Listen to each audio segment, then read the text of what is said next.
नमस्कार, खबरें भयंकर लेकर आपके साथ मैं हूं करुणा शंकर शर्मा। और जैसे कि आप जानते हैं, खबरें भयंकर में इस वक्त अमेरिकी राष्ट्रपति चुनाव को लेकर लगातार जानकारियां आपके साथ हम शेयर कर रहे हैं। और आज जो मसला है वो अमेरिका के राष्ट्रपति डोनाल्ड ट्रंप का जो नॉमिनेशन हुआ है नोबेल पीस पुरस्कार साल 2021 के लिए, दरअसल इसी से जुड़ा हुआ आज का मसला है। हालांकि नॉमिनेशन को हुए अभी 2 दिन का वक्त बीत गया, लेकिन आज इस मसले को हम इसलिए छेड़ रहे हैं, सवाल ये उठ रहा है कि क्या ये जो नोबेल पीस पुरस्कार साल 2021 के लिए नॉमिनेशन है, क्या ये नॉमिनेशन राष्ट्रपति डोनाल्ड ट्रंप को जीत दिला सकता है? क्योंकि आप एक बात समझिए कि 3 नवंबर को अमेरिका में राष्ट्रपति चुनाव होंगे और इससे ठीक 2 महीने पहले ये बड़ा घटनाक्रम होता है जब नॉर्वे के सांसद अमेरिका के राष्ट्रपति डोनाल्ड ट्रंप का नाम आगे रखते हैं और नोबेल पीस पुरस्कार के तमाम जितने भी कैंडिडेट्स हैं उनमें से एक नाम डोनाल्ड ट्रंप का भी हो जाता है। और इस बात का भी दावा किया जा रहा है नॉर्वे की सांसद की तरफ से, जिन तरफ से नाम आगे रखा गया है, कि तमाम वो लोग जो कि इस रेस में हैं साल 2021 के नोबेल पीस पुरस्कार की रेस में, उन सबसे बेहतर, अगर सबसे आगे और सबसे बेहतर जो काम किया है वो काम किया गया है डोनाल्ड ट्रंप की तरफ से। तो आज इसी को हम समझेंगे और कैसे अब इस नॉमिनेशन को डोनाल्ड ट्रंप ने अपने तरीके से भुनाना भी शुरू कर दिया है। मिशिगन की उस रैली का भी जिक्र करेंगे जहां पर बाकायदा जो बिडेन, जो कि उनके प्रतिद्वंदी हैं, डेमोक्रेटिक पार्टी के उम्मीदवार हैं, उन पर निशाना साधा और साथ ही साथ इस मसले को भी छेड़ा, नोबेल पुरस्कार के नॉमिनेशन को भी, इसका भी हम जिक्र करेंगे। लेकिन इससे पहले हम थोड़ा सा बैकग्राउंड देख लेते हैं। ये जो पूरा घटनाक्रम हुआ है और जो नॉमिनेशन हुआ है वो दरअसल किस बात को लेकर हुआ है, आपको बताना चाहेंगे। जैसे कि आप जानते हैं कि मिडिल ईस्ट में जो हालात हैं वो किस तरह से तनावपूर्ण रहते हैं, खास तौर पर अगर हम अरब देशों की बात करें और इजराइल के संबंधों की बात करें, तो अरब देश और जो इजराइल के संबंध हैं वो अच्छे नहीं हैं। और इन्हीं संबंधों को सुधारने के लिए डोनाल्ड ट्रंप की तरफ से कोशिश की गई और कोशिश ये की गई कि इजराइल और यूनाइटेड अरब अमीरात्स यानी कि जो यूएई है, इन दोनों को पास लाने की कोशिश की गई। इन दोनों के बीच में समझौता कराने की कोशिश अमेरिका के राष्ट्रपति डोनाल्ड ट्रंप की तरफ से की गई। अब ये समझौता इतना जरूरी क्यों है, इसका क्या फायदा होगा, वर्ल्ड लेवल पर क्या होगा, इसका क्या असर पड़ेगा, इसको भी हम समझते हैं।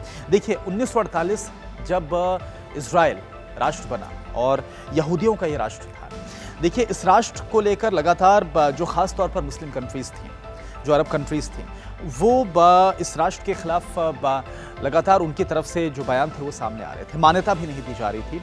और जो संबंध थे वो इजराइल से इन तमाम जो अरब कंट्रीज हैं उन्होंने किसी ने भी अपने संबंध नहीं रखे थे। हालांकि औपचारिक तौर पर जो संबंध वो जरूर थे, लेकिन औपचारिक तौर पर जो राजनयिक संबंध है उनको स्थापित नहीं किया गया था। 1967 का हम जिक्र करते हैं। हालात इतने ज़्यादा इजराइल और अरब कंट्रीज के बीच में हो गए थे कि अरब कंट्रीज और इजराइल के बीच में 1967 में युद्ध तक हुआ था। 6 दिन का ये युद्ध था।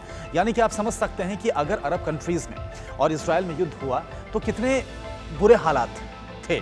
हालांकि इसके बाद मिस्र और जॉर्डन, खास तौर पर ये जो देश हैं, इन्होंने अरब कंट्रीज से थोड़ा सा, जो बाकी जो देश हैं उनसे थोड़ा सा अलग रुख लिया और इन्होंने इजराइल के साथ अपने संबंधों को स्थापित किया।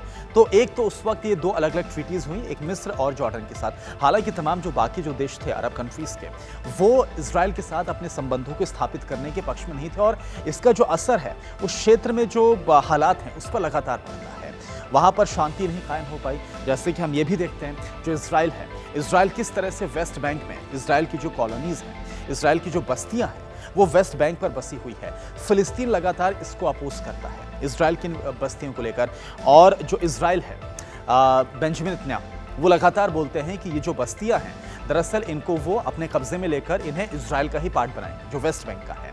अब इसे लेकर लगातार जो टसल है वो फिलिस्तीन और इजराइल के बीच में सिर्फ नहीं रहता, बल्कि साथ ही साथ जो अरब कंट्रीज हैं वो भी इजराइल के इस रुख के लगातार खिलाफ रही हैं। तो ये एक बहुत बड़ा टेंशन का मसला रहा है between the Arab countries and Israel. अब इसी को वहाँ पर जो शांति अभी तक थी ही नहीं, मतलब जो शांति भंग थी, उस शांति को कायम करने की कोशिश डोनाल्ड ट्रंप की तरफ से की गई और एक बहुत बड़ा इस लिहाज से समझौता ये माना जा रहा है जो कि इजराइल और संयुक्त अरब अमीरात के बीच में ये किया गया, यानी कि यूएई और इजराइल के बीच में किया गया। और इसका आगे असर भी देखने को मिलेगा। हालांकि जो सऊदी अरब है उसने इसको अपोज भी किया है। उसने बोला है कि जब तक जो फ़िलिस्तीन से जो इजराइल के जो हालात हैं जब तक वो नहीं सुधरते हैं और क्योंकि जो इजराइल की पॉलिसी है वो सऊदी अरब लगातार इन पॉलिसी को अपोज करता है, यही वजह है कि और बाकी कंट्रीज़ नहीं आई। लेकिन अब कुल मिलाकर 3 देश हो गए हैं, एक मिस्र, जॉर्डन और इसके बाद अब यूएई, जो कि इजराइल के साथ अपने संबंधों को बेहतर बनाने की तरफ कदम बढ़ा चुका है। तो इस लिहाज से ये जो समझौता है वो काफ़ी ज़्यादा अहम माना जा रहा है और यही वजह है कि जो नॉर्वे के सांसद हैं उन्होंने डोनाल्ड ट्रंप का नॉमिनेशन नोबेल पीस पुरस्कार 2021 के लिए किया। अब हो क्या रहा है, क्योंकि अब लगातार वहाँ पर जो कैंपेनिंग का दौर है अमेरिका में वो प्रेसिडेंट इलेक्शन को लेकर काफ़ी तेज़ है। और अभी मिशिगन का अब जो लास्ट कैंपेन मिशिगन में हुआ इसका ही मैं जिक्र करता हूँ। इसमें ना सिर्फ जो बिडेन जो उनके प्रतिद्वंदी हैं डोनाल्ड ट्रंप के, ना सिर्फ जो बिडेन पर इस बात को लेकर निशाना साधा कि जो बिडेन अगर आ जाते हैं तो चीन का कब्जा हो जाएगा, ये बात रखी गई।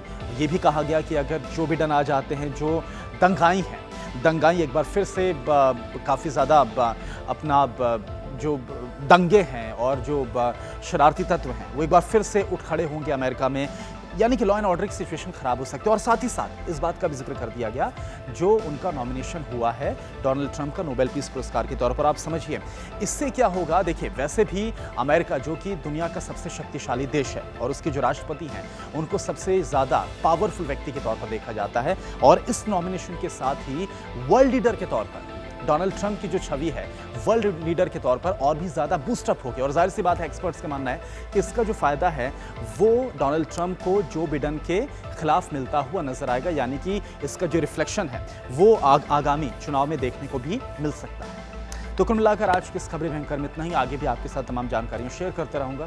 नमस्कार।